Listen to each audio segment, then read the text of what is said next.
Okey, Assalamualaikum warahmatullahi wabarakatuh dan jumpa lagi kita dalam kelas yang berikutnya. Seperti yang saya dah kata tadi, topik kita hari ini adalah penyata kewangan dalam bab 7. Cuma yang ni adalah melibatkan penyata kewangan tanpa pelarasan. So kita pergi yang asas sahaja. Okey, so untuk soalan penyata kewangan tanpa pelarasan ni, awak kena tengok format, kena rujuk format, kena hafal format. Cuma hari ni saya nak awak ingatkan balik supaya awak faham macam mana nak baca format, macam mana nak buat soalan berdasarkan kepada soalan berformat. Okey, macam biasa untuk penyata kewangan dia ada dua. Awak kena sediakan akaun perdagangan dan untung rugi. Dan soalan berikutnya adalah penyata kedudukan keuangan. Untuk hari ini saya nak pergi kepada format bentuk penyata. Penyata maksudnya tajuk dia masih lagi akaun perdagangan dan untung rugi. Cuma kita buat dalam bentuk penyata, bukannya dalam bentuk account. Okey.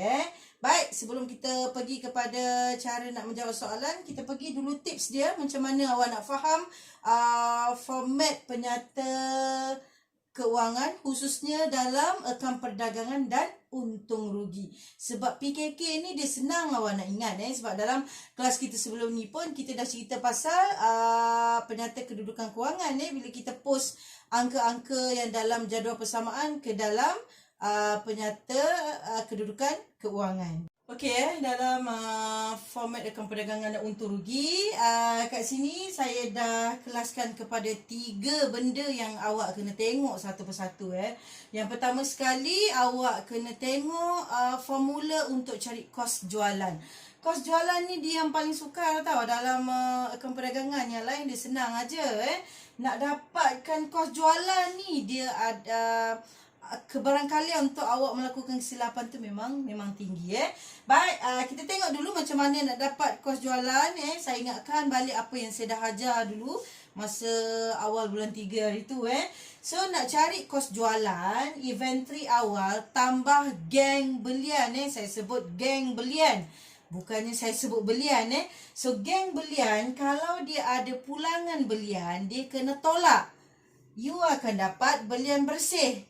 Okay, next, pergi ke bawah lagi. Kalau dia ada Audi, kena tambah. Apa dia Audi ni? A itu untuk angkutan masuk, U tu untuk upah atas belian, D itu adalah duty import ataupun duty atas belian, dan last sekali adalah insurans atas belian. Mesti ada perkataan atas belian, baru kita kategorikan dia sebagai Audi. Cuma yang tak ada untuk dengan tempat ni, yang upah ni lah. Upah ni tak ada. So, dia 3 beradik je lah. Okey, upah ni nanti bila awak pergi tingkatan 5, baru awak akan jumpa pasal upah. Okey, tambahkan Audi. Dia sekurang-kurangnya ada 1 Audi. You akan dapat kos belian. Maksudnya dekat sini, inventory awal ni, dia akan berjumpa dengan kos belian. Kalau sampai Audi.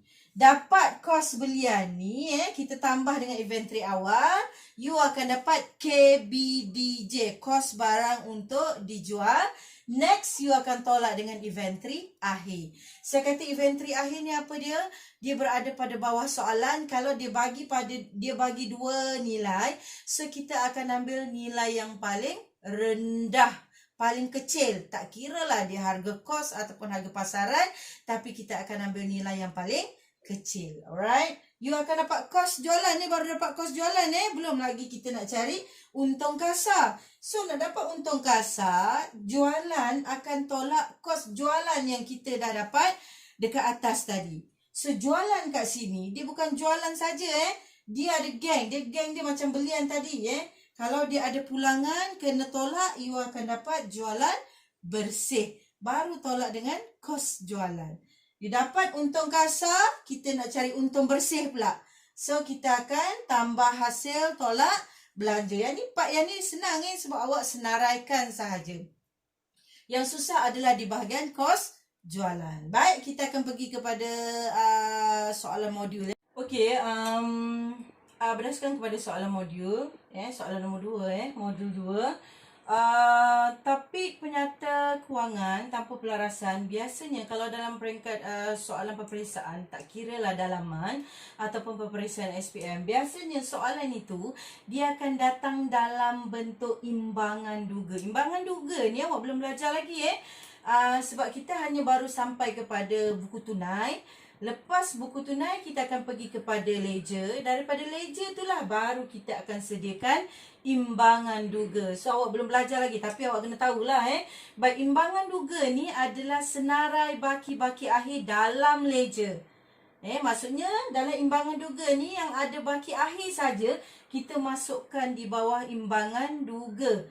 Namanya pun dah imbangan duga. Imbangan duga ni maksudnya kalau paling senang lah untuk awak buat, dalam kita nak imbangkan imbangan duga ni, dia penuh dengan dugaan.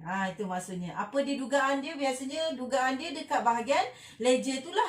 Sebab ledger tu yang paling sebenarnya dia senang, tapi paling senang untuk awak confuse. Itulah dugaan dia bila kita nak post dalam imbangan duga. So, jawapan kita mesti seimbang. Debit dengan kredit dia mesti seimbang. Itulah nama dia imbangan duga. Baik, dapat saja soalan dalam bentuk imbangan duga. Belah debit ni adalah, awak tulis ke atas dia belah debit ni adalah untuk geng abang. Ingat balik abang kita ni. Abang lain ni saya tulis kat tepi. Belah debit ni untuk abang. Maksudnya A kuasa 2, B kuasa 2. Apa dia A kuasa 2? Saya kata A itu adalah aset. Next A yang kedua adalah ambilan. So dia A kuasa 2 Alright. Next B pun kuasa 2. B kita ada belian. Satu lagi adalah belanja. Yang ni geng belah debit. Ni 4 beradik ni. A kuasa 2, B kuasa 2. So, yang belah kredit ni adalah untuk geng leh ni.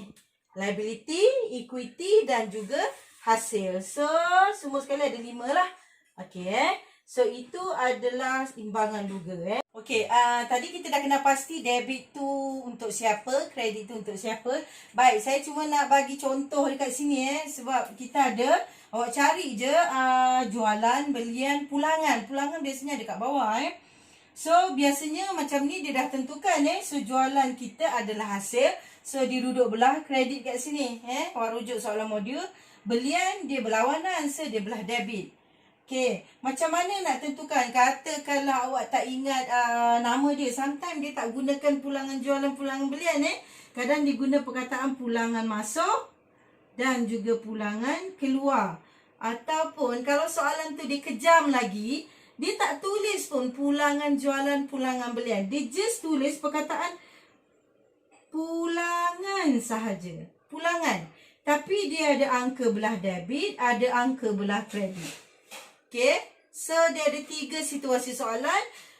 Yang paling direct, dia bagi awak dah ni pulangan jualan, belah debit. Pulangan belian, belah kredit, dia mesti berlawanan dengan akaun induk dia. Ini adalah akaun kontra. Ataupun dia tukar word dia kepada pulangan masuk, pulangan keluar. So, awak biasanya confuse dekat pulangan masuk, pulangan keluar. Dan satu lagi yang paling kejam adalah dia hanya nyatakan perkataan pulangan sahaja. Okey. Baik, kalau misalnya dia tak bagi hint ada perkataan pulangan jualan, pulangan belian. So, dapat saja soalan daripada imbangan duga. Awak cari jualan ni, dia mesti bersilang dengan pulangan. So, ni belah kredit kan? Dia punya tu adalah belah debit kat sini. Yang tu adalah pulangan jualan. Katakanlah nama dia pulangan masuk. So, dia dah tahu dah, oh pulangan masuk ni dia mesti berjumpa dengan pulangan, dia mesti berjumpa dengan jualan. So, belian dia belah sini, dia mesti belah kredit dia punya pulangan dia. Awak mesti silangkan.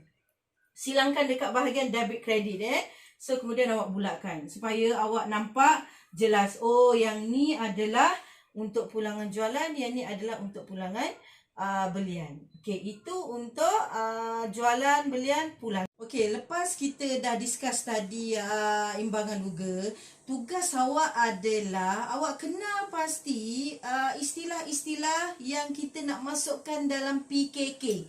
penyata kedudukan keuangan. Sebab dia sikit kan, sebab dia cuma ada asset, dia ada liability, dia ada equity saja. So, yang lain yang kita tak kenal pasti tu, dia mesti masuk dalam akaun perdagangan dan untung rugi. Sebab akaun perdagangan dan untung rugi ni, dia punya item dia banyak. So, nanti awak buang masa untuk kenal pasti masuk mana. So, nak senang awak kenal pasti masuk di PKK lah, sebab item PKK tak banyak. Okey, dah lepas awak senaraikan atau awak klasifikasikan, so sediakan akaun perdagangan dan untung rugi. Ikut pada soalan. Soalan biasanya dah guide awak untuk buat tajuk. Bagi tahun berakhir bila, copy saja dalam soalan. Okey, buat 3 kolom sebab kita dalam bentuk penyata. So kita ada kolom 1, 2 dan 3. Kalau ada jalan kerja, dia kolom first. Kalau terus direct saja dapat dia punya jawapan akhir, terus kepada kolom yang ketiga.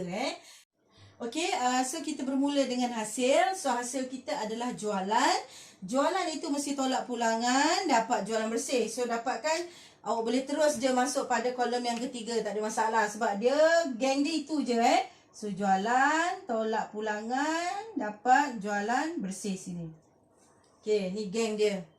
Okey, dia tak kisah awak masuk pada kolom ketiga ke kolom kedua, tak ada masalah. Right, next yang kita nak pergi adalah kos jualan ni. Saya kata kos jualan paling senang untuk awak buat salah.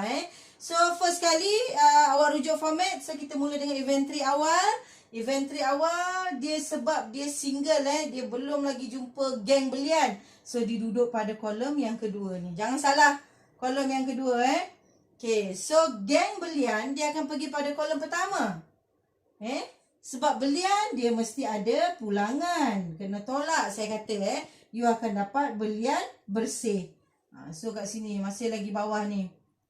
Okay, next. Dia ada Audi tak? Biasa saya kata sekurang-kurangnya ada 1. So dia akan tambah geng Audi. So apa dia Audi? Mungkin ada angkutan angkutan masuk, mungkin ada insurans atas belian, mungkin ada duty import ataupun duty atas belian. So awak akan masukkan di bawah dia ni. Right? Next, bila you tambah, dia akan dapat kos belian. Kos belian awak letak pada kolom kedua. So dia akan dapat kos belian. Kan saya kata tadi dalam awal-awal tadi inventory awal dia akan berjumpa dengan kos belian. Itu geng belian. Untuk dapatkan KBDJ. So ni tambah. Ni tambah inventory awal tambah geng belian, you akan dapat KBDJ dekat bawah saya tak muat ni. So bawah kos belian istilahnya adalah kos barang untuk dijual. Macam mana dapat kos barang untuk dijual? Ni dekat kolom kedua ada inventory awal tambah dengan kos belian. You akan dapat KBDJ. Dapat KBDJ, awak tolak inventory akhir. Dalam luar soalan Dekat bawah sekali tu awak tengok ada, mesti ada inventory akhir. Tolakkan, barulah awak dapat kos jualan. Kos jualan tu dekat kolom ketiga. Ni, dia akan bertemu dengan jualan bersih. So, jualan bersih akan tolak kos jualan. Kalau positif, you akan dapat untung kasar. Kalau negatif, you akan dapat rugi kasar. So, you dapat untung kasar, tambah pula hasil, tolak belanja. Hasil tu awak letak pada kolom kedua ni. Sebab mungkin dia ada 2 ataupun 3. So, awak jumlahkan dekat kolom kedua, tambahkan dengan untung kasar, kemudian awak senaraikan pula geng belanja, dapatkan tu semua berada pada kolom ketiga lah, dia punya jawapan akhir. Jumlah untuk item-item ataupun angka-angka bagi item hasil dan belanja dia berada pada kolom yang kedua. Okay, next, barulah jawapan total dia dekat kolom yang ketiga. Dapatkan untung bersih. Okay, dah. Okey, lepas saja awak sediakan akaun perdagangan dan untung rugi, lepas awak dapat je untung bersih, so next soalan awak kena sediakan penyata kedudukan keuangan. Tarik dia samalah bentuk penyata maksudnya you kena buat juga 3 kolom jangan bersambung page berikutnya. So yang ni senang senang maksudnya taklah sesusah formula dalam akaun perdagangan. Yang ni awak senaraikan saja. Okey, kita bermula dengan aset bukan semasa. Awak senaraikan. Sebab dia tak ada geng. Bila tak ada geng, awak letak je pada kolom yang ketiga. Total dia letak je bawah dia ni. Ataupun awak nak pergi kepada kolom kedua, kemudian total dia dekat kolom ketiga, tak ada masalah. Okay, next kita akan buat pula aset semasa.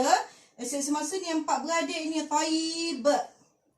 Okay, awak boleh pilih nak ikut susunan taib ke, nak ikut susunan soalan pun boleh, tak kisah. Untuk tujuan peperiksaan tak kisah. So awak ingat taib susunlah dia. Tunai, akan belum terima, inventory dan juga bank. Bank dia boleh jadi asset, boleh jadi liability kalau dia overdraft. So yang ni awak letak pada kolom yang pertama. Sebab apa kolom pertama? Sebab kita nak cari modal kerja. Nak dapat modal kerja, okay, nak dapat modal kerja, aset semasa mesti tolak liability semasa. So, dia tidak melibatkan aset bukan semasa. So, sebab tu aset bukan semasa dia terus saja pada kolom yang ketiga. So, untuk aset semasa sebab kita nak tolakkan dia, so kumpulkan dulu dalam kolom pertama. You dapat angka, total dia letak pada kolom kedua. Okay, next. Cari pula liability semasa. Liability semasa ni kadang-kadang dia cuma satu saja. Iaitu akaun belum bayar. So akaun belum bayar, kalau bank itu dah sebagai aset, dia tak ada geng lah dalam liability semasa. So A, B, B saja. So masuk terus pada kolom kedua. Dapatkan modal kerja. Modal kerja letak dekat bawah sini. So istilahnya adalah modal kerja. Okay. Ni yang kebanyakan awak boleh buat salah kat sini. So istilahnya ada modal kerja. Macam mana dapat modal kerja? Aset semasa tolak liability semasa, dapat modal kerja. Next, jumlahkan pula dengan aset bukan semasa tadi. Awak akan dapat angka imbangan. Okay, ni triple X ni. Triple X ni angka imbangan, dia tak ada istilah. Okay, dia just jumlah saja. Next, awak cari pula equity pemilik. Equity pemilik, modal awal tambah untung bersih yang awak dapat daripada akaun perdagangan dan untung rugi tadi. Next, jumlahkan, dapat tolak ambilan, dapatlah modal akhir. So, kalau tak ada pinjaman, dia soalan ni ada pinjaman tak? Kalau ada, dia ada geng liability bukan semasa. Tambahkan, mesti dapat sama dengan triple X yang dekat sini ni. Jelas tak? Okay. So, nanti saya bagi dia punya jawapan bagi setiap item kat sini. Berapa jumlah-jumlah supaya awak sentiasa, jawapan awak tu sentiasa betul. Sebab kalau salah, salahnya mungkin daripada akaun perdagangan. Tu susah kita nak betulkan. So, saya akan bagi jawapan demi jawapan. Pastikan jawapan awak sentiasa mengikut apa yang saya bagi. Okay. Ada soalan? Kalau tak ada soalan, kita akan patah balik ke kita punya Gmeet. Okey, itu saja daripada saya. Sekian, terima kasih.